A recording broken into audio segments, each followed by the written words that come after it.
ಸ್ವರ್ಗದಲ್ಲಿ ಎಲ್ಲವೂ ಇದೆ, ಆದರೆ ಸಾವಿಲ್ಲ.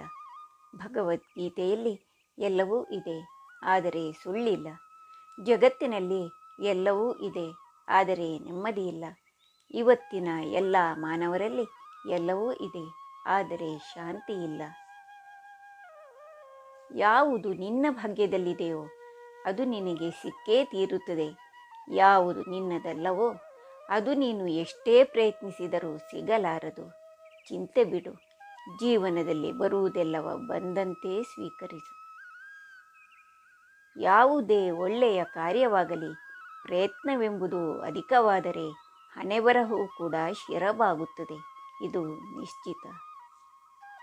ಎಲ್ಲಿ ನಮಗೆ ಗೌರವ ಕಡಿಮೆ ಆಗುತ್ತಾ ಹೋಗುತ್ತದೆಯೋ ಅಲ್ಲಿಂದ ನಾವೇ ದೂರ ಸರಿದು ಬಿಡಬೇಕು.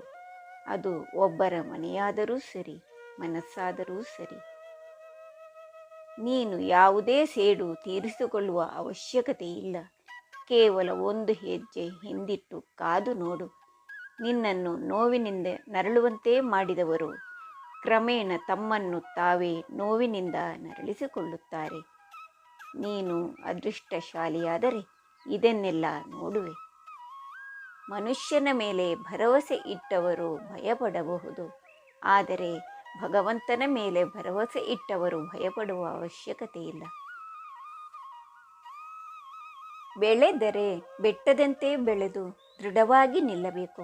ಇಲ್ಲವಾದರೆ ಪೆಟ್ಟು ತಿಂದು ಶಿಲೆಯಾಗುವ ಗುಡಿಯೊಳಗಿನ ದೇವನಂತೆ ಮೌನ ತಾಳಬೇಕು. ನಿನಗೆ ಬೆಲೆಯಿಲ್ಲದ ಜಾಗದಲ್ಲಿ ಒಂದು ಕ್ಷಣವೂ ಇರಬೇಡ. ತಾಳ್ಮೆಯಿಂದಿರು, ಅವರೇ ನಿನ್ನ ಕಾಲು ಹಿಡಿಯುತ್ತಾರೆ.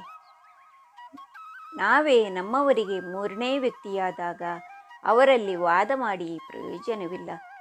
ಎಲ್ಲವೂ ಅವರವರ ಇಚ್ಛೆ. ನಮ್ಮ ಪಾಡಿಗೆ ನಾವು ಇರಬೇಕಷ್ಟೇ. ಮತ್ತೆ ಯಾರಿಗೂ ಭಾರವಾಗದೇ ಇರಬೇಕು.